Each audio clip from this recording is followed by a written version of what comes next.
While classrooms across Eastern North Carolina stand empty and students and teachers are tucked away at home, we know a great secret. Learning can happen anywhere. In fact, learning can happen everywhere. Welcome to Eastern Carolina Education Connection, a partnership with WNCT and Pitt County Schools. We're here to connect and reconnect with students, teachers, parents, and community during this unique and remarkable time in our state's history by helping you learn from right where you are. Hi friends, and welcome to our next episode of Eastern Carolina Education Connection. Today we are in for a treat. We are going to drop in and meet a new character in this book called The Very Impatient Caterpillar. This book is written by Ross Burak, illustrated by Ross Burak as well, and it's published by our good friends at Scholastic. This book is about a caterpillar who's having a real hard time waiting. You ever had to wait for something like maybe your birthday and you think, oh my gosh, it's not going to get here. It seems like it's forever away. This is the same kind of feeling that this particular caterpillar is having. He wants to change and be awesome. He just can't wait the time that it takes.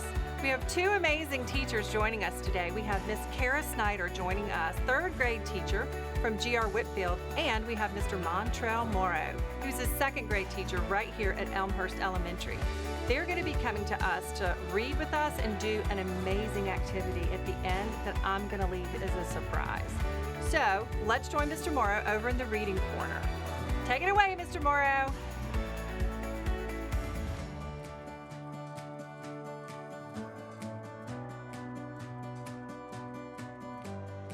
Hi, I'm Mr. Morrow, and lately, with everything that's been going on, I've had to do some things that have required a lot of patience. Like for instance, I love going fishing, but I've noticed that fishing requires a lot of patience, especially if you want a big catch.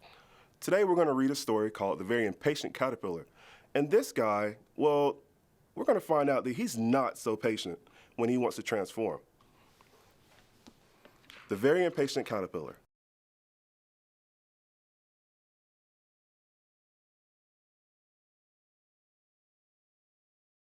Wow, what a great way to introduce us to the butterfly life cycle. So our friend, Mr. Caterpillar, he found out that he had to be patient in order to metamorphosize into what he wanted to eventually become, which was a butterfly, all right?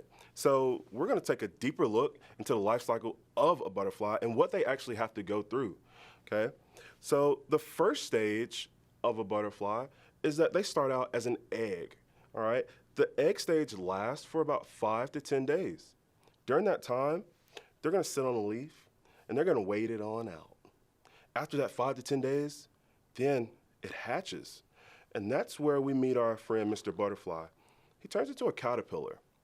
While he's a caterpillar, within those 10 to 14 days, he's gonna search around and he's gonna stay on those tree leaves and he's gonna eat as much as he can. He's a growing boy. Finally, or next, he's gonna turn into a chrysalis. This is where he wraps himself up and hangs from a tree branch. And while he's inside, that's where they use that word metamorphosize. He's gonna slowly change and transform into what eventually he wants to become, which is a butterfly. After coming out of the chrysalis for about 5 to 21 days that they're in there, then they'll be fully transformed into a fully grown adult butterfly. Now, the butterfly can live anywhere from a few days all the way up to a full year. That's 365 days. Now, some of those butterflies, they may stay in your backyard. They may move from state to state. The monarch butterfly is really unique. They migrate every year to Canada during that cold winter. And then during the summer, they migrate all the way down to Mexico. Then they start their life cycle all the way over. They'll lay eggs, and then that's where we have our full, complete life cycle. We go ahead and continue the butterfly life cycle, and that's why it's called a life cycle, because it continues to go over and over. It doesn't end. Thank you so much for joining me today in the Reading Corner. Okay, friends, what time is it? It's wiggle time. Stand up, stretch out those muscles, get them going. Let's get ready to move with our special guest today. Hello, my name is Mr. Dilday, and I am the physical education teacher at Walcoats Elementary School, and I am here for your wiggle break. Today, we're going on a hiking trip. So, everybody, go ahead and stand up, and you're gonna do what I do. So we're gonna go on a little hike. So everybody, start marching. We're marching. We're walking down the path. We're marching. Think of those beautiful areas that we would travel to. So you're thinking, I love to go to the mountains. So we're marching down, going through the mountains. And then, guess what? We come over to a log that's on the path. So we got to jump over the log. Do it again, and jump over the log. And jump over the log. And jump over the log. And then we're going, we've got a steep mountain to climb, and we're gonna use our hands. We're reaching up, climbing up the side of the mountain, using those arms and legs. And then we're coming down the mountain, so we're gonna rappel. So rappel, rappel, rappel, rappel, rappel, rappel. Oh, we rappel down to a cool little cave. So everybody, get down low and let's crawl. We're crawling through the cave. We're crawling through the cave. We're crawling through the cave. Uh-oh, I see some eyes. Everybody, get up. I think it's a bear's cave. And run! We gotta run! We gotta run! Running away from that bear. Oh, we come to a river. We gotta swim. Keep on swimming. Keep on swimming. Keep on swimming. And then we get back down to the starting point and we're back at our car. Everybody, I hope you enjoyed our little hiking trip. So let's go. For today, it's a PE challenge. We're gonna be doing rocket ships. Rocket ships are where you're gonna squat down and blast off. Squat down and blast off. Squat down and blast off. I challenge you to do as many rocket ships as you can for 1 minute. All right, this is Mr. Dilday. Have a great day. Stay healthy and active. Hey, I'm Miss Snyder, and you guys just read The Very Impatient Caterpillar, and now I'm going to do a sequencing activity with you that goes along with the life cycle of the butterfly.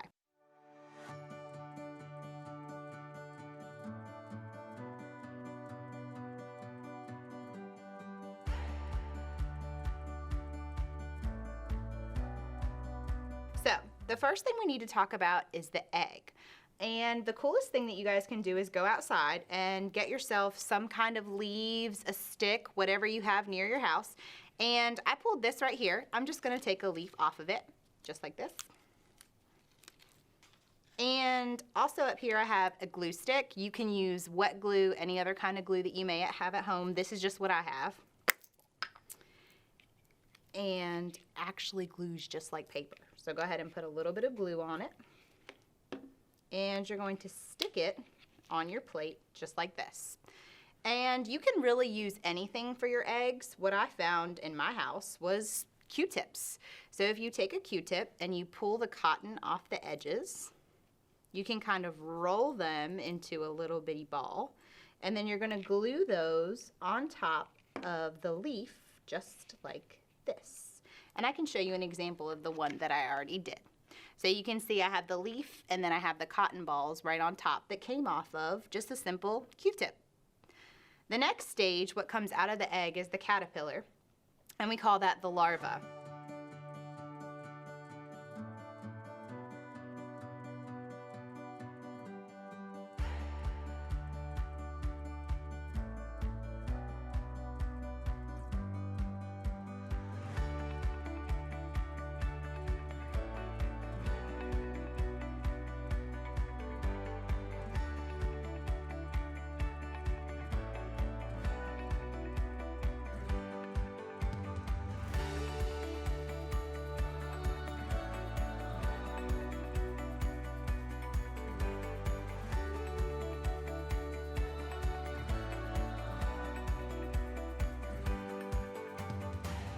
So again, just go hunting in your cabinets. We can't really go anywhere right now.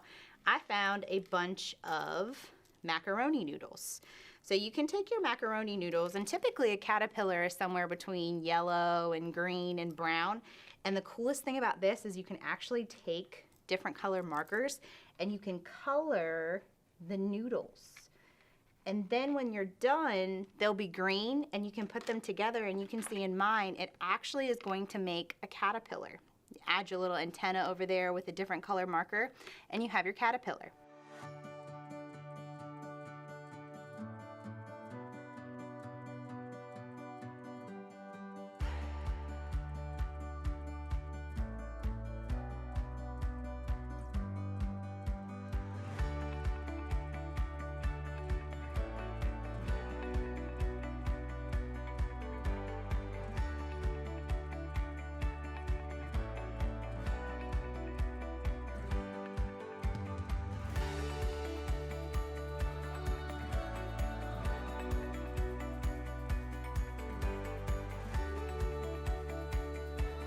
The next thing in the sequence we know is that caterpillar is going to eat and eat and eat, and eventually it's going to turn into a chrysalis. So again, I'm going to go back to what I found outside. Just went outside and found this stick.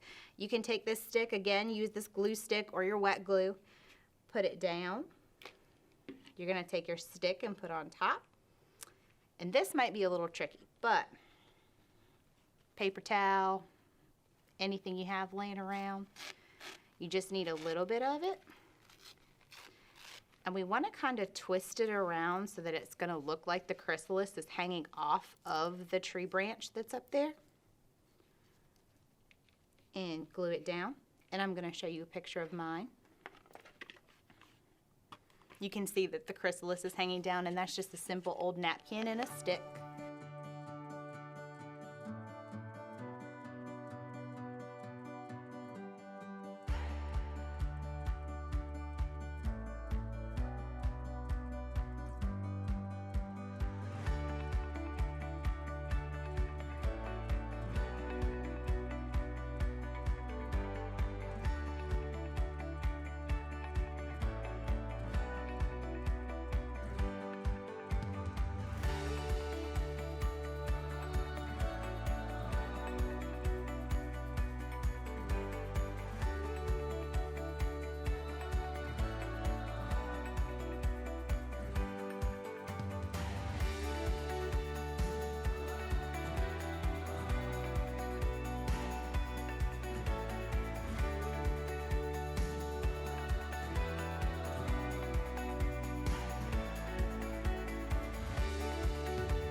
And then the coolest thing that happens is when the butterfly comes out of the chrysalis. So I had this pasta just laying around. It looks like a bow or a butterfly. And just like the elbow macaroni, you can color this. So I found my favorite color, pink. You can color the butterfly pink. Whatever crayons works on this too, whatever you have at home. I'm going to use some pink. I'm going to go back and do some green. Decorate your butterfly however you want to. And if you don't have a noodle, you can find other things to make a butterfly from. And I added that to the very last part of my life cycle, and I have the butterfly life cycle.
Hi, friends. Today's episode, we're going to do some experiments that you can make happen right from where you are. Let's check in with our in-house science expert. Take it away. Hello, and welcome to It's Science Time. I'm Miss Lori, and it's time for science. Today, we're going to talk about an insect called bees. Bees are very important to our ecosystem. They help both the living and the non-living things in our environment. So today we're going to talk about how they help our environment. They are also called pollinators. Can you say that word with me? Pollinators. Pollinators are insects that take the pollen and move it around. All the yellow dust that we see on our trees, on our cars, on the sidewalk, that's called pollen. Well, bees take that pollen from trees and plants and move it around so that plants can produce fruit or grow. So today, let's see how they do it. So in today's experiment, you're going to need the following. You're going to need cupcake holders, a bag of cheese chips, and they can be any kind of cheese chips you like. I'm using white popcorn, and you can use any other color chips that you like that has some type of powder or salt on them. So I'm going to use white popcorn or cheddar popcorn, and I'm going to use cheese puffs. I'm also going to use a small candy. You can use Skittles, you can use M&Ms, anything that's small, you can use that. And we're going to make flowers. Our flowers, we're going to take 2 cupcake holders. Take one and make it flat. Just hold it between your hands and rub it until it's really flat. And then set the second one, you want it to still be shaped like a cupcake, and you're going to set it on top. And that's going to be our flower. And you're going to do it 2 times, one for each bag of chips that you have. Rub it, make it flat. And set your cupcake holder on it. Next, we're going to take our candies. And with our candies, we're going to put that in the center. This is going to act as if it was our nectar. We know that flowers, in the center of flowers, is nectars. You're going to also pretend that you are a bumblebee. So take 2 pipe cleaners, or I'm going to use 2 yellow ones because I'm going to make a bumblebee to put on my finger. But you can take any color you want to. And if you don't have these, then your finger will work just as good. So take your 2 pipe cleaners and wrap them around your finger. And this is going to be the legs for our bumblebee. Then you're going to take your second pipe cleaner, and what goes on top of the bumblebee's head? Antennae, right. So take your second one and make a set of antennae for your bumblebee. My legs, there we go. My legs aren't quite straight. So then I'm going to wrap another one around my finger. And this time this is going to be my antenna. Alright, so now I have a bumblebee. I'm going to take my white popcorn and my cheddar popcorn, and I'm going to put this all around inside my flower.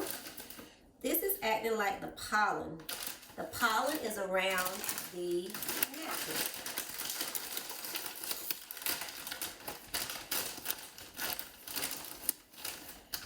So just cover up your nectar till you can't see it anymore. And now we have a cheese puff flower, and we have a popcorn flower. And our bees, because they're pollinators, they're going to buzz around, and they're going to look, they got to look for our nectar. So they dig around until they find the nectar. It's all the way in the bottom. Found it. At this point, you can eat it if you like. I'm going to put mine to the side. But if you look at your bumblebee, he's got white powder around him. That's pollen.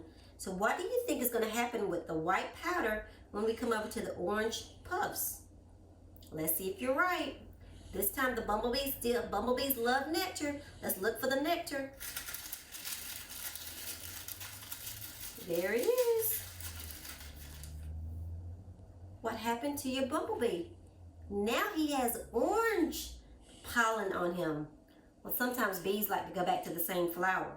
So let's go back to the popcorn. What happens to the popcorn this time? You're right, it's got orange on it. So that's how pollen is transferred from one plant to the other plant. And you can check the body of your bumblebee and see all that pollen. So as the bumblebee moves from plant to plant, he spreads pollen. So he is called a pollinator. That's right. Bumblebees pollinate so that they help plants to grow and produce fruit. And without fruit and plants, we wouldn't have food. So bees are very important to our environment. Bees are called pollinators. Thank you. This is our science time. My challenge is to share with your parents what a pollinator is and why they're important. They're important to our environment because they help spread pollen to all sorts of plants so that we can have food. See you next time. Hi friends, I just don't want you to forget, we've got our Facebook page where you can also put some submissions of things that you've created, things that you've learned from the lessons that we've done. Just go to Facebook and type in @PCSECEC and let us see the magic.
I'm so glad we got to spend this time together on Eastern Carolina Education Connection, and I'm really looking forward to our next episode where we can learn and explore together from right where you are. You can also connect with us on Facebook using the information below. We look forward to seeing you for our next episode.